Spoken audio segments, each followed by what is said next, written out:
So I wanted to take a look at Birdman and tell people what I thought of it because it's in theaters and a lot of people are talking about it, and there's a lot of controversy about whether it's a good or a bad movie. So I thought I'd put this together. Birdman, it tells the story of an actor who goes to Broadway to prove himself as a serious artist, and then he gets the shit kicked out of him, spiritually. Because that's the thing we're supposed to understand and respect about theater, that you just can't stroll in as some sort of dilettante, and you can't just do it a little bit. Everyone is going to rip you up, because that's the magic of theater. If you just take it on face value without taking into consideration that it's Michael Keaton and that he was the Batman and that the actors that are acting in the play within the movie are acting really well in the movie, forget about the play, well, you might not be paying close enough attention to appreciate what it's really trying to do. It's a difficult movie, kind of, and it deserves criticism for the fact that it doesn't work so well on the face of it as just a simple story, which is what movies really should do. But I'm here to go over some 4 points that I have that are more subtle things that the movie's doing that make it pretty interesting. So if you're thinking of seeing it, I'm going out of my way here to avoid any spoilers, and I'm just going to try to orient you a bit to being able to appreciate it. One, on the face of it, the title. It's about a superhero, and that's entirely misleading, and that might kind of piss you off if you're going to see the movie and you don't know anything about it and you think you're going to get a little bit of a twist on a superhero story, because it's not a twist on a superhero story. So don't expect to see Birdman really show up at all. But also, Birdman is Batman. Let's just be honest. Michael Keaton was the Batman, and the movie is kind of about him and his experience, and that's why he's so well cast in it, even though it's fictionalized. And I personally think the movie would have been better if it didn't fictionalize it and made it just a meta story on Broadway and the craft of acting, and they took it to the next level and had Michael Keaton play himself. And I understand that Batman in there might have been too distracting because it's such a huge cultural touchstone, but Birdman is no cultural touchstone whatsoever, because there isn't one. And to just say, well, anyways, it's just some kind of disposable comic book hero, don't worry about it, that's what it wants to do, because that's not the focus. But I just think it would have been better because we don't have any gravitas to say that there is something even semi-noble about being Batman, which there is.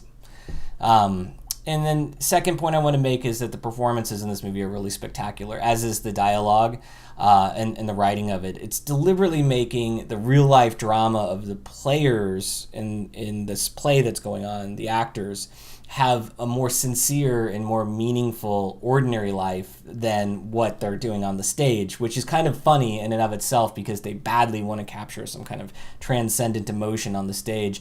And ironically, they are capturing it off the stage, but they're not aware of it, or they're not interested in the fact that they're doing it because it isn't feeding into their egos, which is so important for them all the time. So that's kind of a cool way in which this works on a meta level.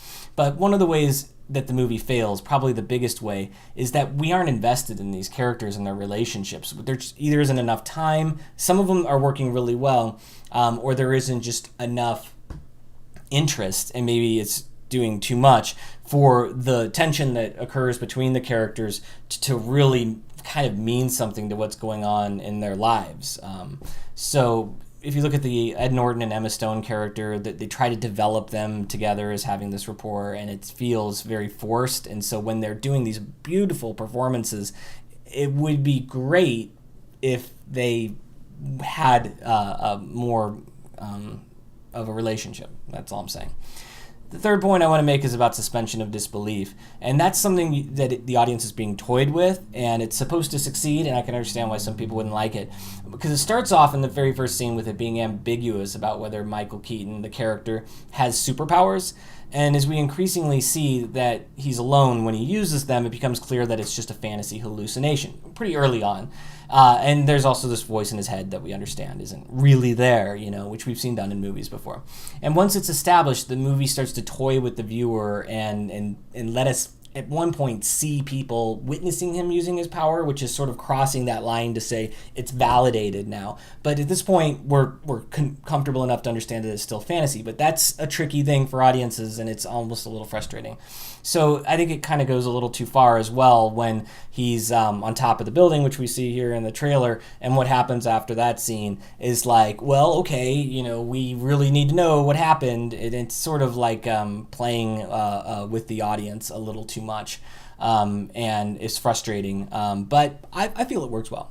The final point I want to make here is that it's about the pretension of theater and about the craft of acting, which when movies are about acting, they're kind of for actors and they're sort of self-reflexive and navel-gazing, they call it, and that's a turnoff. But it's pretty cool, and it hinges on the idea you can't just waltz into Broadway and do a play without prostrating oneself upon this altar of high art, and that the purity of the medium of acting is going to devour one's soul, and it's going to turn Ed Norton impotent, and Naomi Watts' character is all torn up emotionally about it and narcissistically, and all of these players in the play that think they're going to have a good time and discover themselves are actually suffering severely, which is kind of depressing too for a story. So if you don't like depressing stories, there's that. And the Michael Keaton character is so dedicated to his journey into this capital R real art that he's willing to undergo any amount of suffering so long as it's in the name of this art. And along the way, he has to confront the paradox of popularity, what he wants really bad, and he had with Birdman, and he can get it on Twitter if he was just so indulged the internet, but it doesn't mean anything to him because he wants what is that old cliche about movies that are about acting in Broadway, which is that big newspaper black and white headline that says you did well, that the gatekeepers of this medium are going to acknowledge you and bestow you with their grace. I think that's a bit of a cliche, and since the movie is all about that, the center of the theme, I think, is a little cliched.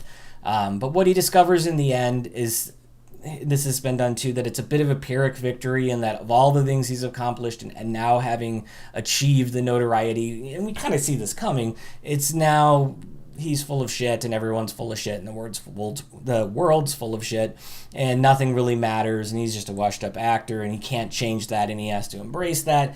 And it's cliche, but it's also depressing because the weakness of this movie is that there's no triumph of the human spirit, that we don't see anything surprise us.